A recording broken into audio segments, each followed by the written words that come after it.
네, 새해 시작부터 변동성을 키우고 있습니다. 1월 휴가 기대보다는 우려가 더 큰 상황인데요. 시장 긴급 진단을 통해 면면을 좀 더 짚어보고 가죠. 오늘은 NH투자증권 조현주 연구위원 전화로 만나보도록 하겠습니다. 안녕하세요. 네, 안녕하세요. 네, 오늘 2개월여 만에 코스피가 장중 2,200선을 깼습니다. 장중에는 중국 차이신 PMI가 부진하게 나오기도 했고 또 테슬라의 지난해 인도량 목표치 미달했다라는 뉴스까지 좀 악재로 작용하는 모습이었는데요. 경기 침체에 대한 우려가 계속 시장을 자극하고 있습니다. 연초부터 국내 증시 이렇게 불안을 야기하는 가장 큰 배경과 원인 어디에 있다라고 보십니까? 네, 아무래도 미국 대비해서는 한국의 하락폭이 더 큰 상황인데요. 아무래도 한국 같은 경우는 미국 대비해서 가계 재정 건전성이 더 안 좋다라고 보실 수가 있습니다. 미국의 대부분은 소비를 중심으로 경제가 이루어지기 때문에 미국 가계의 재정 건전성이 좀 괜찮으면 소비가 크게 줄지를 않거든요. 그로 인해서 만약에 경기 침체가 오더라도 마일드할 가능성이 높습니다. 그에 반해 한국 같은 경우는 대부분의 경기가 수출에 의존을 하고 있죠. 결국에는 글로벌 대외 불확실성이 커지면 커질수록 한국 경기는 더 안 좋아질 수밖에 없고요. 여기에 플러스 한국의 가계 같은 경우는 미국 대비해서 가계 건전성이 안 좋은 상황입니다. 결국 내수까지도 지금은 위험하다라고 볼 수가 있을 것 같고요. 그리고 이제 미국 같은 경우는 기업들의 실적 하향 조정이 어느 정도 마무리 국면에 진입을 하고 있습니다. 그래서 이르면 4분기가 바닥이 될 것 같고 늦어도 2분기면은 이제 돌아서는 흐름이 보이고 있는데 한국 같은 경우는 4분기를 시작으로 1분기, 2분기까지 기업들의 실적 하향 조정 폭이 가팔라지고 있습니다. 전반적으로 대내외 수요가 한국 같은 경우는 안 좋은 상황이고 여기에 이제 정책 불확실성, 페드의 정책 불확실성, 그리고 한국 중앙은행의 정책 불확실성이 같이 합세되면서 저희는 전반적으로 한국의 주가 지수가 계속 부진한 흐름을 이어가고 있다라고 판단하고 있습니다. 그렇다면 1월 휴가 기대하기 힘들다고 봐야 되는 걸까요? 사실 이번 또 설 연휴가 1월 말에 있다 보니 쉽지 않을 것 같다라는 생각이 드는데요. 오늘 2,200선이 깨지기도 했는데 1월의 지수 하단을 어디까지 열어둬야 되는 걸까요? 네, 저희가 1월 효과는 좀 없을 걸로 보고 있고, 아무래도 이 경기 침체에 대한 공포 심리가 고점을 형성하는 시기가 1분기라고 생각을 하고 있습니다. 그리고 물가 지표, 고용 지표 확인해 봐야겠지만 연준의 그런 정책 스탠스를 바꿔놓을 만큼 지표가 크게 달라질 것 같지는 않기 때문에 저희는 하단을 좀 더 열어놔야 된다라고 말씀을 드리고 있고요. 1분기 변동성이 커지게 되면 2,000포인트까지도 열어놓지만 1월 달은 일단은 2,150으로 저희는 하단을 제시를 하고 있는 상황입니다. 전반적으로 지표 자체가 고용 지표가 미국 같은 경우는 크게 나빠지지 않을 것으로 예상을 하고 있고요. 물가는 이제 고점을 어느 정도 통과를 했지만 코어 같은 경우는 여전히 천천히 둔화될 것으로 예상을 하고 있습니다. 그렇기 때문에 지금 시장에서는 1월과 3월 25bp 금리 인상을 예측하고 있지만 5월 달에 추가적인 금리 인상 가능성도 열어놔야 되고요. 그리고 이러한 터미널 레이트, 높아진 터미널 레이트가 저희는 2023년 쭉 이어진다라고 본다면은 실질적으로 미국의 소비가 크게 둔화되지는 않지만 그렇다고 개선되기도 어려울 것 같다라고 보고 있습니다. 한국 같은 경우는 더더욱 금리를 올려야 되는 그런 상황에 놓이게 되겠죠. 그래서 그런 부분을 봤을 때는 저희는 한국 같은 경우는 하단을 좀 더 열어두는 게 좋다 이렇게 보고 있습니다. 네, 계속해서 변동성을 키우는 연초의 시장 움직임을 보다 보니 어떤 분들은 오히려 이럴 때 매수 기회로 활용하자라는 의견도 있고 또 일각에서는 아직까지는 좀 시기상조다, 좀 더 지켜보자라는 리스크 관리에 대한 중점적인 또 전략을 말씀해주고 계신데 좀 의견이 분분합니다. 연초 시장 전략 연구위원님께서는 좀 어떤 전략을 두고 대응해야 된다라고 보세요? 네, 결국에는 주가 지수도 계속해서 하락할 수는 없을 것 같고요.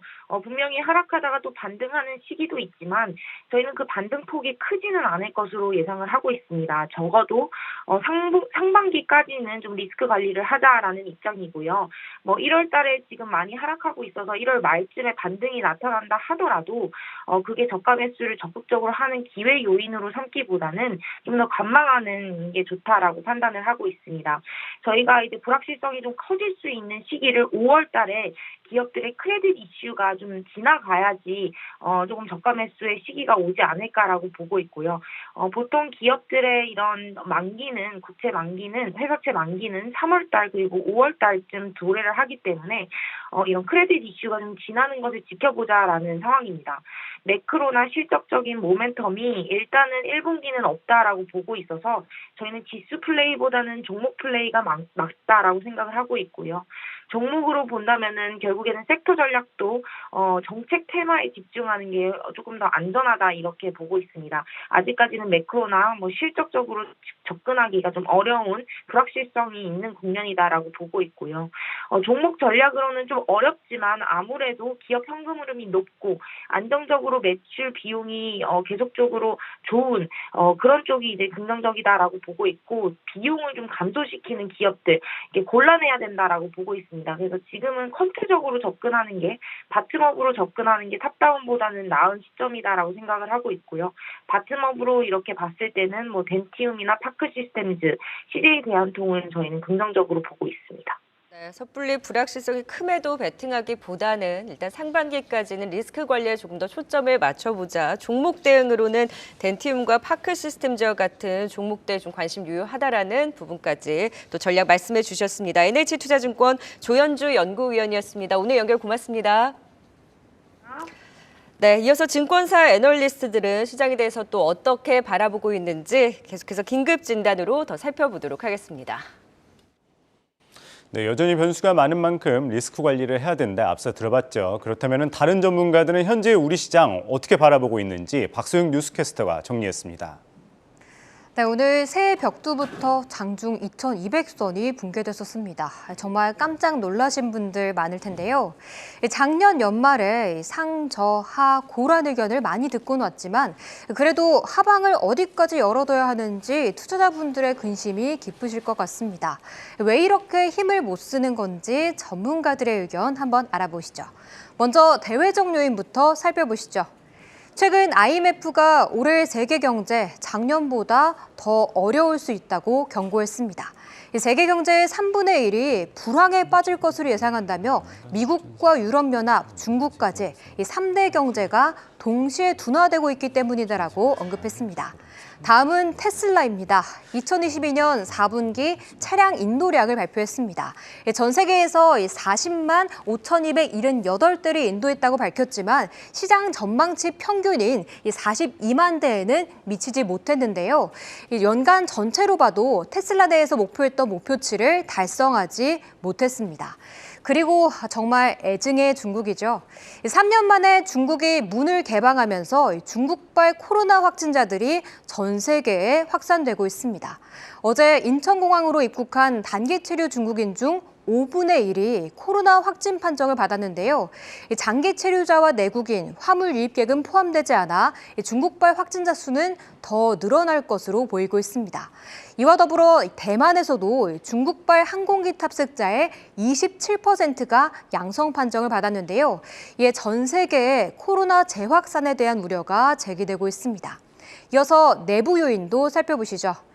정부가 MSCI 선진지수 편입을 목표로 하고 있는 가운데 외국계 기관들은 공매도 전면 개방을 주장하고 있습니다. 또 다음 반대 매매가 급증할 가능성도 우려스러운 부분인데요. 정부의 증시 안정화 대책이 올해로 종료되면서 올해 주요 증권사들의 신용거래융자 담보 비율과 반대 매매 기한이 원상복구될 예정입니다. 실제로 미래에셋과 키움증권 등은 어제부터 담보 비율을 130에서 140으로 높였고요. 이 반대 매매를 일거래 유예해왔던 한국투자증권은 원상태로 되돌렸습니다. 이러한 대내외적 이슈들이 증시에 하방 압력을 가하고 있는 것으로 분석되고 있습니다. 네, 그렇다면 이 불안한 시장 상황, 현재 어떠한 대응 전략 가져야 될지도 궁금합니다. 네, 조정의 고를 유진투자증권에서는 테슬라의 상황을 주의 깊게 보고 있습니다. 테슬라 작년 3분기부터 생산량, 즉 인도량이란 공식을 깨고 있습니다. 4분기까지도 이어지면서 전기차 시장 속도에 대한 의구심이 더 커졌는데요. 유진투자증권에 따르면 배터리 관련주들은 이 하방 경직성을 보일 수 있는 가격대이긴 하지만 과거 대비 눈높이는 낮춰야 한다는 의견이 나오고 있습니다. 글로벌 전기차 시장 유럽과 중국의 정책 지원으로 2020년에서 2022년까지 40에서 105%나 고성장을 보였지만 올해부터는 20%대의 성장이 예상되고 있습니다. 이렇게 성장 속도가 줄어들면서 가치 평가에 대한 눈높이가 낮아지는 것은 당연하다고 분석하고 있습니다. 이와 함께 또 향후 국내 배터리 업체들의 주가 향방은 미국 시장의 성장 속도와 유럽 시장에서 중국 업체들의 잠식을 얼마나 잘 방어할 수 있는가에 따라 달려있다고 하는데요. 이제 배터리 업체들에 대한 투자는 전기차 시장의 중장기 큰 그림에나 의존할 것이 아니라 이 개별 기업들의 차별성을 꼼꼼히 살핀 후 이 해당 시장의 성장성보다 낮게 평가된 업체들에 대한 선별이 필요하다고 조언했습니다. 다음 키움증권의 의견도 살펴보시죠. 세 조정은 대외적인 요인보다는 국내 고유 수급 리스크에서 기인한 성격이 더 크다고 보고 있습니다. 방금 전에 살펴봤던 증시 안정화 대책 종료 속에 개인들의 반대 매매 물량 출회 우려, 그리고 지난해 연말 배당 차익 거래 성격으로 유입된 기관의 현물 순 매수 수급의 되돌림 현상이라고 평가하고 있는데요. 우리 증시 밸류에이션도 조정받을 만큼 받았고 중국 리오프닝의 긍정적인 효과도 결국 시간의 문제이기 때문에 비관적인 시각은 지양하는 게 적절하다는 분석을 내놓고 있습니다. 이렇게 대내외에서 지금 내리고 있는 비가 장맛비가 아닌 맑고 깨끗한 하늘을 만들기 위한 잠깐의 소나기이길 바라보겠습니다. 네, 오늘은 긴갓 진단으로 이 시장 상황에 대해서 살펴봤습니다. 박소영 뉴스캐스터였습니다. 잘 들었습니다.